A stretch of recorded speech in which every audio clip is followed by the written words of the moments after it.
ప్రతి ఒక్కరికి మంచి ఆహారం అందాలనే ఉద్దేశంతో ఐక్యరాజ్య సమితి ప్రతి సంవత్సరం జూన్ 7వ తేదీన ఆహార భద్రతా దినోత్సవం జరుపుకుంటుంది.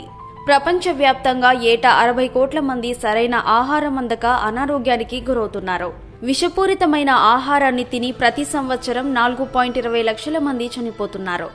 వీరిలో 5 ఏళ్ల లోపు పిల్లలు 1.25 లక్షల మంది ఉన్నారు.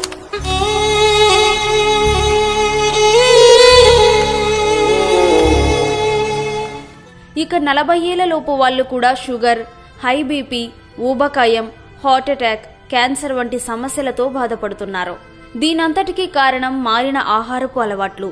అసలు ఏం తింటున్నాం, ఎంత తింటున్నాం, దీనివల్ల శరీరంలో ఏం జరుగుతుంది అనే దానిపై అవగాహన ఉండాలి. ఈ కాలంలో ప్రతిదీ కల్తీ అయిపోయింది. సహజ సిద్ధంగా పండించాల్సిన వాటిని పురుగుల మందులు, ఎరువులు వాడి పండిస్తున్నారు. పురుగుల మందులు వాడకుండా ఉత్పత్తి చేస్తే వాటిని ఆర్గానిక్ ఫుడ్ అని పేరు పెట్టి అధిక ధరలకు విక్రయిస్తున్నారు. ఇక కోళ్లు, చేపలకు ఇంజెక్షన్లు ఇస్తున్నారు. ఇలా దాదాపు మనం తినే ప్రతి పదార్థం ఉత్పత్తి దశలోనే కల్తీ అయిపోతుంది. వీటిని ఇంటికి తెచ్చి సరిగ్గా శుభ్రం చేసి వండుకుని తింటే సమస్యలను కొంతవరకు కట్టడి చేయొచ్చు. కానీ మారిన జీవనశైలి వల్ల చాలా మంది బయట తినడానికి ఎక్కువ ప్రాధాన్యత ఇస్తున్నారు. కానీ బయట దొరికే పదార్థాలు ఎక్కువ రోజులు తాజాగా ఉండేందుకు వాటిలో ప్రిజర్వేటివ్స్ కలుపుతున్నారు. ఉదాహరణకు పాస్తా తీసుకుంటే అది 6 నెలల వరకు పాడవకుండా ఉండేందుకు ప్రిజర్వేటివ్స్, సోడియం వంటివి కలుపుతున్నారు. ఇవన్నీ ఆరోగ్యాన్ని పాడు చేస్తున్నాయి.